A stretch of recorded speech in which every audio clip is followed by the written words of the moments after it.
متهم در تیرپرانی مرگبار در یارمارک شهر استراسبورگ فرانسه به قتل رسید. جستجوی او 2 روز دوام داشت. به گفته مقامات افسران پلیس شریف شیکت را در تخمیناً 1.5 کیلومتری از مکان حمله پیدا کردند. آنها کوشش نمودند که شیکت متهم در کشتار 3 نفر را دستگیر کنند، ولی او به طرف افسران آتش گشاد. سپس شیکت از تیر جوابی افسران پلیس کشته شد. قدم نوبتی تشخیص جسد است. ما تحقیق را دوام می‌دهیم، ولی فعلا شهادت نداریم که او شریک داشت.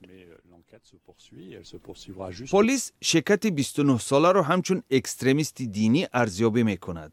او 27 دفعه برای اعمال خلاف قانون در فرانسه، آلمان و شویتزاریا مجازات شده است. نهادهای حفظ حقوق و ترتیبات میگویند احتمال شیکت در محبس پیرو عقیده‌های رادیکالی شده باشد.